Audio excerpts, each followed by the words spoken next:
Sveiki.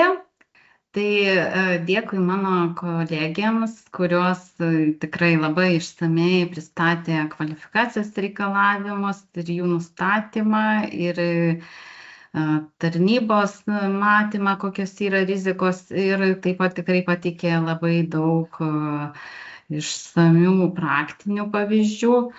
Tai tikrai gavote labai daug informacijos apie būtent kvalifikacijos reikalavimų nustatymą. Ir aš tuomet pratęsiu. Aš papasakosiu apie aplinkosaugos vadybos sistemų kriterijų. Jis yra kaip galimas nustatyti kaip vienas iš žaliųjų kriterijų. Ir kodėl mes vis tik jį išskyrėme kaip tokią atskirą temą. Dėl to, kad iš tikrųjų yra ne vienas tvarkos aprašo punktas, pagal kurį galime jį nustatyti, ir taip pat sulaukime nemažai klausimų. Matome, kad praktikoje irgi iškyla kartais įvairių problemų su jo taikymu. Tai tiesiog šiandien ir apie tai papasakosime plačiau. Tai aplinkos apsaugos kriterijus nustatant, vykdant žaliuosius pirkimus ir kai vykdote skelbiamus pirkimus ir nustatot, perkate tai, kas yra tvarkos aprašų patvirtintų produktų sąraše, kuriems taikom minimalūs aplinkos apsaugos kriterijai, yra keli pirkimai, kuriuose mes būtent aplinkosaugos vadybos sistemų reikalavimą nustatome kaip minimalų privalomą kriterijų, ar ne? Tai būtent, kai perkote pastatų statybos darbus, ir norėjau atkreipti dėmesį, kad būtent šį kriterijų ir keliate darbams, jis nėra taikomas projektavimui arba kaip dabar po pakeitimų, perkant projektinių pasiūlymų ir techninio darbo projekto parengimo paslaugas. Taip pat taikote jį kelių statybos darbams ir galite jį nustatyti ir vadovaudomėsi tvarkos aprašų 4.3 punktų, kai perkate paslaugas arba darbus. Bei dar yra galimybė, kai savarankiškai nustatėte aplinkos apsaugos kriterijus, nustatyti konkrečias aplinkos apsaugos vadybos priemonės. Tai šiek tiek norėjau tą atskirti padaryti, nes praktikoje iškyla neaiškumų, kaipgi yra nustatomas reikalavimas kaip kvalifikacijos ir kuo jis skiriasi nuo to, kai mes reikalavome viso standarto. Tai kai jums yra reikalingas visas aplinkos apsaugos vadybos sistemos standartas, jūs vadovaujatės viešųjų pirkimų įstatymo 48 straipsnio 2 dalimi ir jūs būtent ir prašote standarto taikymo. Ir jeigu vykdote tarptautinės vertės pirkimą, tai kaip įrodantis dokumentas, jums jau turi būti pateiktas sertifikatas. Jeigu vykdote supaprastintą pirkimą, tai tuomet tiktų ir lygiavertis tiekėjo parengtas taikomų aplinkos apsaugos vadybos priemonių aprašymas. Apie tai aš dar papasakosiu plačiau. O jeigu norite nustatyti kvalifikacijos reikalavimą, tai tuomet jau vadovaujatės kitų VPI straipsnių, tai būtų 51 straipsnio 7 dalies 8 punktas ir nustatote reikalavimą pagal tiekėjų kvalifikacijos reikalavimų nustatymo metodikos 22 punktą. Ir būtent jau prašote konkrečių tam tikrų aplinkos apsaugos vadybos užtikrinimo priemonių. Tai tų priemonių gali būti įvairių, priklausomai nuo pirkimo objekto. Aš čia įvardinau kaip pavyzdį nekenksmingų atliekų susidarančių atliekant darbus mažinimas, bet tai gali būti įvairių, tai gali būti ir augalijos bei gyvūnijos apsaugos statybvietėje ir aplink ją užtikrinimas, kenksmingų atliekų ir pavojingų cheminių medžiagų nuotėkio prevencija, efektyvus elektros energijos ir vandens naudojimas, skleidžiamo triukšmo, dulkėtumo, eismo spūsčių mažinimas ir panašiai. Tai kai jau prašote konkrečių priemonių, tai tuomet ir įrodantis dokumentas nebūtinai bus ISO 14001 master lygiavertis sertifikatas, bet tai gali būti tiekėjo pateiktas tiesiog apibūdinimas, kaip jisai tas priemonės įgyvendins. Na ir priklauso nuo to, kokias priemonės nustatysit, galbūt jeigu dėl atliekų mažinimo, tai tiekėjas pateiktų sutartis dėl atliekų pakartotinio naudojimo. Taigi, tai toliau mano pranešime kalbėsime būtent apie aplinkosaugos vadybos standarto reikalavimą, kai jums reikalingas visas standartas. Tai, kaip jau minėjau, jeigu nustatote reikalavimą kaip minimalų aplinkos apsaugos kriterijų, kai perkate statybos darbus, kurie yra produktų, kurių viešiesiems pirkimams taikytini minimalūs aplinkos apsaugos kriterijai sąraše, tai reikalavimas skamba štai taip, kad būtent tiekėjas atliekamiems statybos darbams taiko aplinkos apsaugos vadybos sistemos reikalavimus pagal standartą ISO 14000 arba master arba lygiavertį. Ir jeigu vykdote supaprastintus pirkimus, tada gali būti priimami ir lygiaverčiai įrodymai. Tai plačiau informacijos tikrai galite rasti mūsų paskelbtame išaiškinime. Aš įdėjau nuorodai. Ir atitinkamai reikalavimas skamba ir perkant būtent kelių statybos darbus. Ir į ką ir norėjau atkreipti dėmesį, kad jeigu jau nustatote reikalavimą dėl aplinkosaugos vadybos sistemos taikymo kaip minimalų aplinkos apsaugos kriterijų, tuomet ir prašote viso standarto, tai negali būti prašoma tik kažkurios priemonės kaip kvalifikacijos, ne? Jūs jau prašote viso standarto. Taip pat, jeigu nustatote reikalavimą vadovaudamiesi tvarkos aprašo 4.3 punktų, tarkime, perkate paslaugas kaip inžinerinės kažkokias paslaugas ir jūs norite nustatyti reikalavimą dėl aplinkosaugos vadybos sistemos, perkamo produkto nėra produktų sąraše ir tuomet perkamoms paslaugoms ar darbams jūs galite nustatyti reikalavimą dėl aplinkos apsaugos vadybos sistemos standarto taikymo, būtent vadovaudamiesi tvarkos aprašo 4.3 punktų.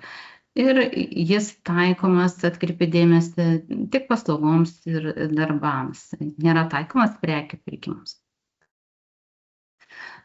Dabar, kai reikalavimą jūs nustatote ne kaip minimalų, bet štai vadovaudamiesi tvarkos aprašo 4.3 punktų, tai vaikštote šiek tiek tokia plona linija, kaip ir šitame paveikslėlyje, todėl, kad reikia įsivertinti šio reikalavimo vis tik būtinumą, reikalingumą, sąsają su pirkimo objektu bei proporcingumą pirkimo objektui. Ką tai reiškia? Tai reiškia, kad turite įvertinti, ar jūsų pirkimo objektas potencialiai gali daryti neigiamą žalą aplinkai ir taip pat, ar jūs nepagristai neapribosite konkurencijos, nustatydami šį reikalavimą. Galbūt jūsų pirkime galėtų dalyvauti fiziniai tiekėjai su verslo liudijimais ar individualios veiklos pažymom. Tai tiesiog reikėtų įsivertinti, ar jūs neapribosite konkurencijos nustatę tokį reikalavimą. Kas dar yra svarbu, tai reikalavimo sąsaja su pirkimo objektu. Tarnyba rekomenduoja, keliant aplinkosaugos vadybos sistemo reikalavimą, pirkimo dokumentuose nurodyti konkrečią arba sertifikato taikymo sritį, kuri būna įrašyta sertifikatuose, arba aiškiai nurodyti, kokiems konkretiems darbams arba paslaugoms turi būti taikomi aplinkosaugos vadybos sistemos standarto reikalavimai. Kodėl tai yra svarbu? Nes praktikoje esame susidūrę, kai perkančioji organizacija perka kažkokią, tarkime, techninės priežiūros paslaugą ir nustato reikalavimą, ypač seniau būdavo, dažnai prašydavo tiesiog būti įsidiegus aplinkosaugos vadybos sistemų standartą ir pateikti sertifikatą. Tai tiekėjas ir pateikė sertifikatą, kuris netitinka perkančiosios organizacijos pirkimo objektą. Pavyzdžiui, jūs perkate priežiūros paslaugas, techninės priežiūros, o tiekėjas pateikė sertifikatą, kuriame taikymo sritis projektavimas. Tai kągi tuomet daryti, kaip ir vadovaujantis pirkimo dokumentais, tokio tiekėjo pasiūlymo negalima būtų atmesti, nes kaip ir atitinka tai, kaip jūs surašėte reklamą, bet matote, kad iš esmės jums toks sertifikatas nėra tinkamas. Tai tiesiog siekiant išvengti tokių situacijų, reikia ir aiškiai nurodyti, koks sertifikatas bus jums tinkamas ir kad jis turi būti taikomas teikiant paslaugas ar atliekant darbus. Kita yra dar vieta, kuri perkančiosioms organizacijoms ne visuomet būna aiški ir ne visą laiką teisingai nustato. Tai į tai norėjau irgi atkreipti dėmesį, kad viešųjų pirkimų įstatymas sako, kad perkančioji organizacija reikalauja pateikti nepriklausomų įstaigų išduotus sertifikatus. Taigi negalite prašyti būtinai, kad tik akredituotos įstaigos patvirtinti sertifikatai būtų teikiami.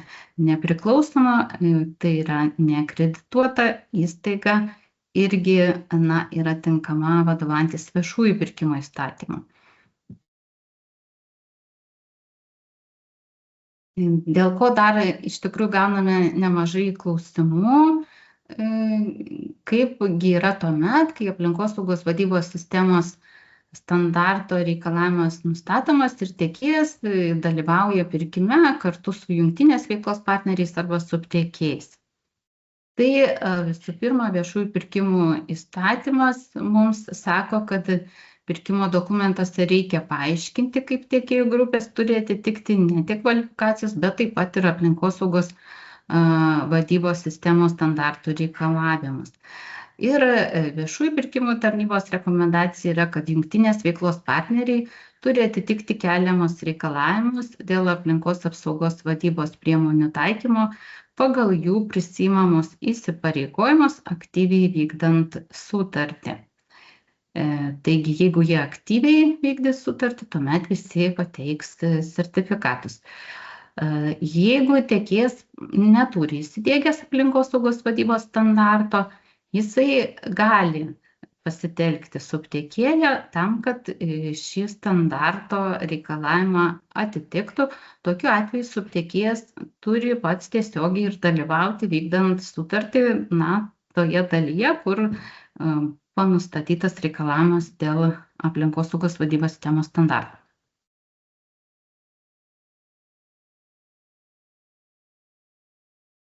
Dar dažnas klausimas, kurį mes gaudavome, yra būtent kaip tokiu atveju, kai tiekėjas pats atitinka šį reikalavimą, tačiau jis yra pasitelkęs subtiekėją kažkokioms paslaugoms ar darbams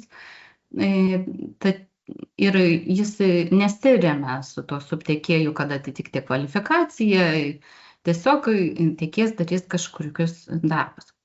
Taigi, ar reikia dubliuoti ir prašyti ir tiekėjui pateikti sertifikatą, kai tiekėjas pats atitinka šį reikalavimą.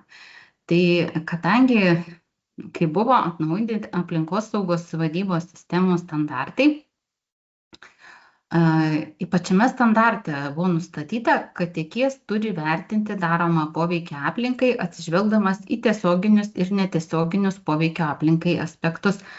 Tai tie netiesioginiai poveikio aplinkai aspektai ir yra tai, kad tiekėjas jau diegdamasis aplinkosaugos vadybos sistemų standartą įsipareigoja daryti poveikį aplinkai ir per savo partnerius subtiekėjus tiekimo grandinę. Taigi, dėl to tarnyba rekomenduoja, kad jeigu tiekėjas pats atitinka šį reikalavimą, tai tiesiog turi būti kažkur jo politikose ar subtiekėjų pasirašytose sutarimuose tas įsipareigojimas, kad ir subtiekėjas šį reikalavimą laikysis tų priemonių, kurias yra tiekėjas įsidiegęs. Ir tiesiog subtiekėjas atskirų sertifikato neprivalės pateikti, bet vykdant sutartį tiekėjas turės savo subtiekėjus prižiūrėti, kad jie vykdytų sutartį taip pat, kaip ir būtų vykdęs tiekėjas iš aplinkosauginės pusės.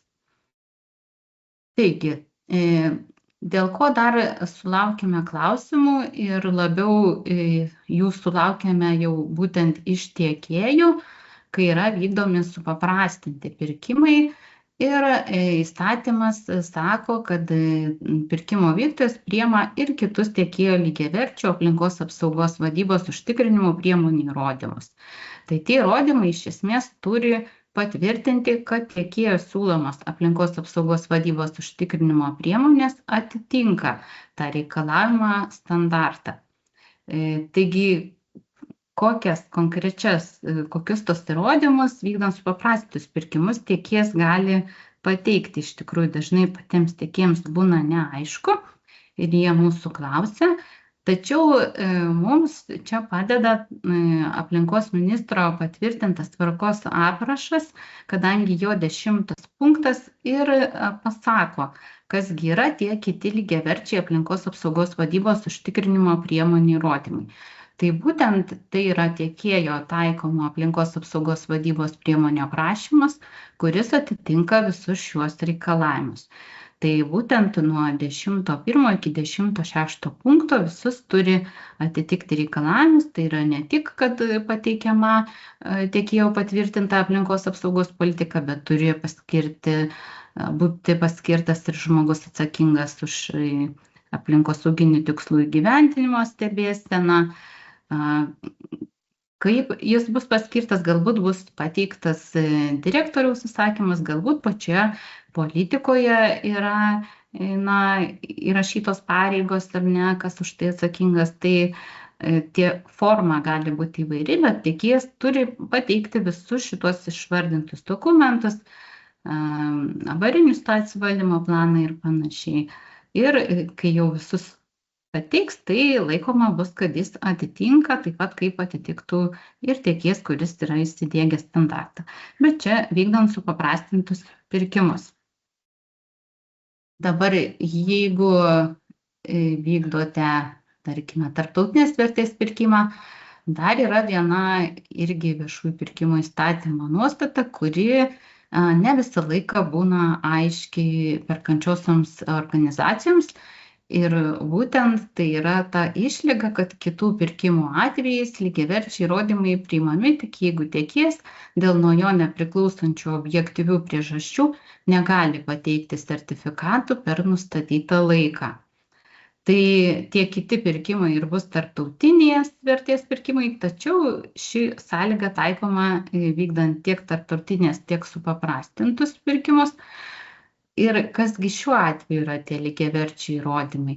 Tai būtent yra, kai tiekėjas jau yra pilnai įsidiegęs standartą ir yra tik tai laukiama paties sertifikato, yra pateikta jau ir teigiama audito išvada, o kartais paties sertifikato išdavimas užtrunka 2-3 savaitės. Tai šiuo atveju lygiaverčiai įrodymai ir būtų ta jau galutinė teigiama audito išvada ir patvirtinimas apie atliktą auditą. Ir tokiu atveju, kai tiekėjas laikomas atitinkantis jūsų reikalavimą ir kai gaus tą jūs patys sertifikatą, jis jį iš karto ir turėtų jums pateikti. Ką dar norėjau atkreipti dėmesį, kad šiuo atveju netiktų kaip lygiavertis įrodymas, tai, kad tiekėjas dar tik pradėjo sertifikavimo procesą, nes sertifikavimo pats procesas nuo tų pirminių pačių audito atlikimo gali trukti pusę metų ir ilgiau. Tai šiuo atveju būtent yra pabaigtas sertifikavimo procesas, tik laukiama paties sertifikato.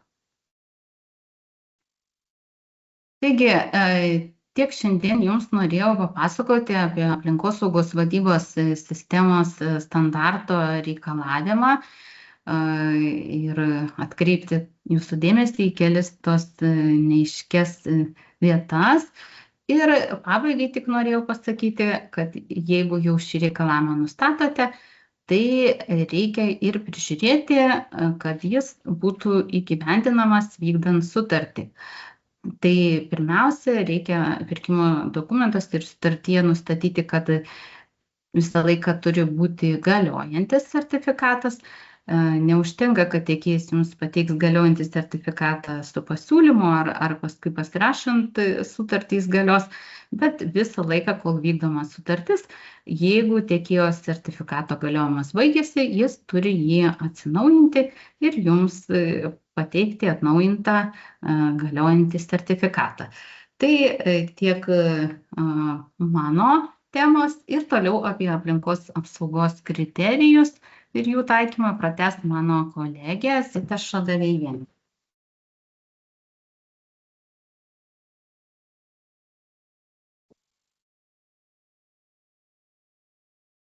Labą dieną. Mokymų pabaigai norėčiau labai trumpai, ilgai negaišinant jūsų laiko, pristatyti dar aplinkos apsaugos kriterijus ir jų taikymą, būtent kas susijęs su statybos sektoriaus pirkimais.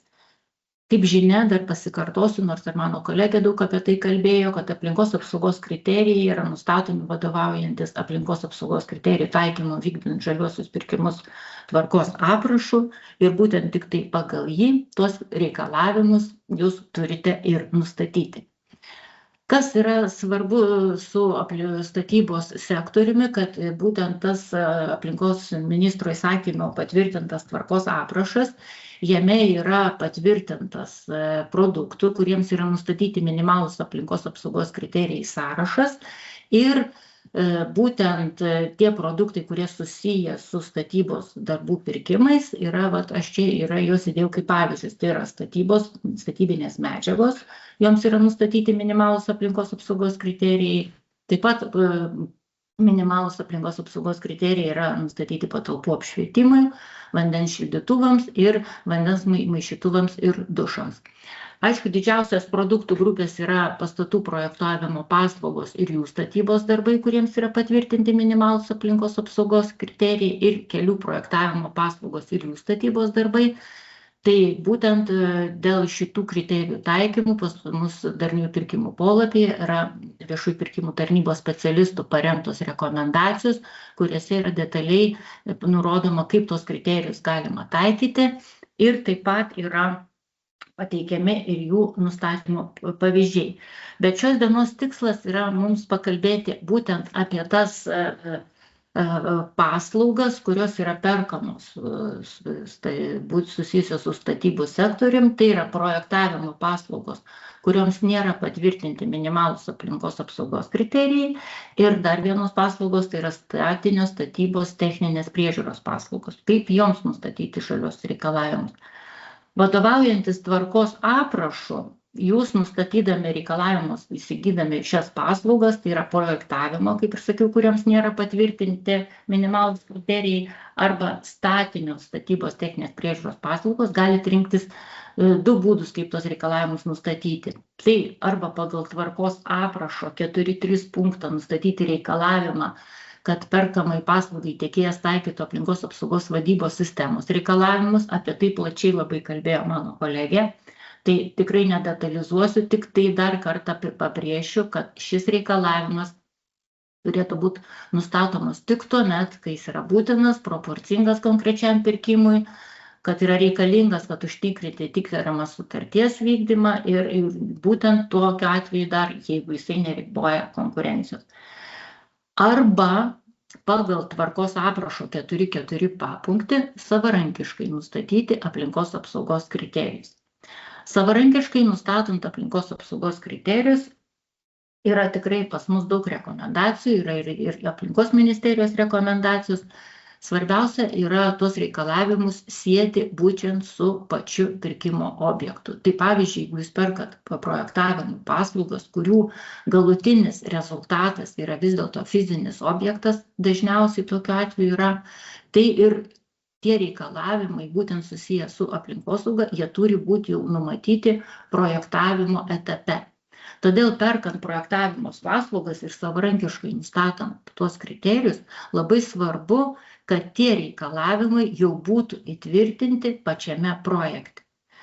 Nes pagal tą projektą toliau ir bus vykdomi tie darbai.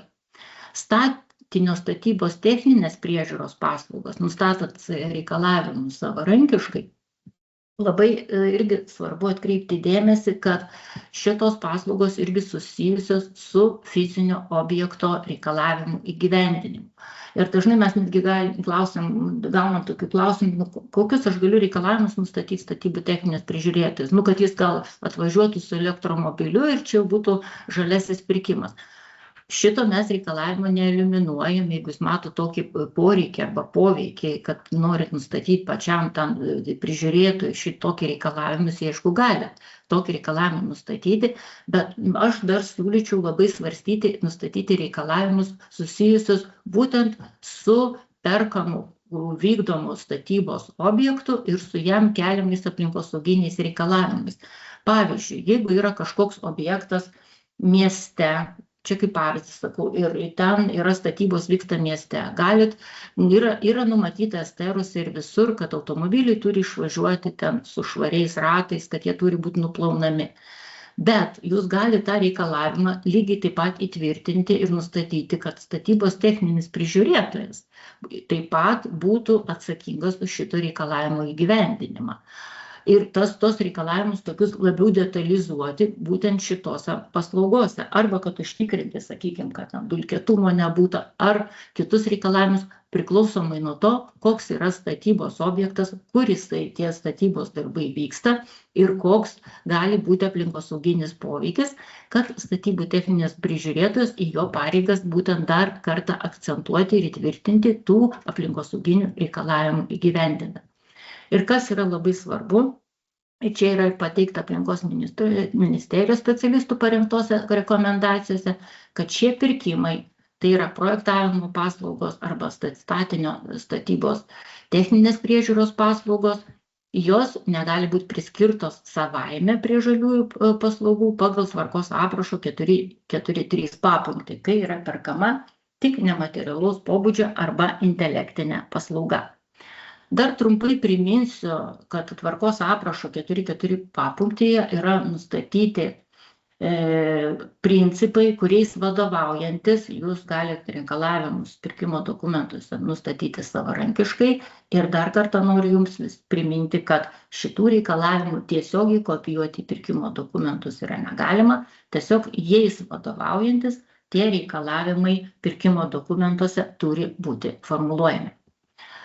Ir dar vienas tvarkos aprašo 4.4.3 papunktis, kai yra perkama nematerialaus pobūdžio intelektinė paslauga arba prekė. Ir į ką svarbu atkreipti dėmesį, kad pirkimą priskirti prie žaliųjų pirkimų vadovaujantį šiuo papunkčiu galima tik tai tuomet, kai jisai atitinka visus reikalavimus, kurie yra įvardinti tvarkos aprašo 4.4.3 papunktį. Tai yra, kai paslaugos teikimo metu nenumatomas reikšmingas neigiamas poveikis aplinkai, kai yra nesukuriamas taršos šaltinis ir negeneruojamos atliekos. Tam, kad kaip detaliau šitas reikalavimas gali būti taikomas, yra parengtos aplinkos ministerijos specialistų rekomendacijose, jose netgi yra pateikti gerieji ir blogieji tokių paslaugų priskirimo tam papunkčiui pavyzdžiai.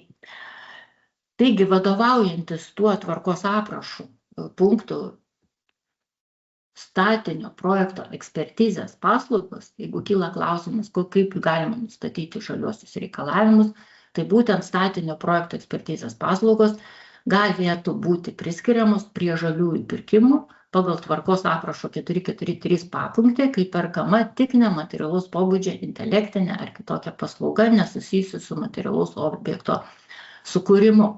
Ir tokiu atveju aplinkos apsaugos kriterijų pirkimo dokumentuose nustatyti neprivaloma. Ir tai yra dėl to, kad statinio projekto ekspertizės paslaugos, jos nesukuria pačios tos paslaugos jokio materialaus objekto arba kaip įvardinta 443 papunktyje poveikio aplinkai. Tiesiog jeigu tos paslaugos teikimo metu tik tai tikrinamas to projekto atitikimas teisiniam reglamentavimui, tokiu būdu tos paslaugos ir gali būti priskiriamos prie žaliųjų pirkimų ir joms jokių papildomų aplinkosauginių reikalavimų nustatyti neprivaloma. Tiek trumpai norėjau pasakyti apie aplinkos apsaugos kriterijų taikymą, išskiriant būtent šitos pagrindinius aspektus. Dėkoju Jums visiems už dėmesį.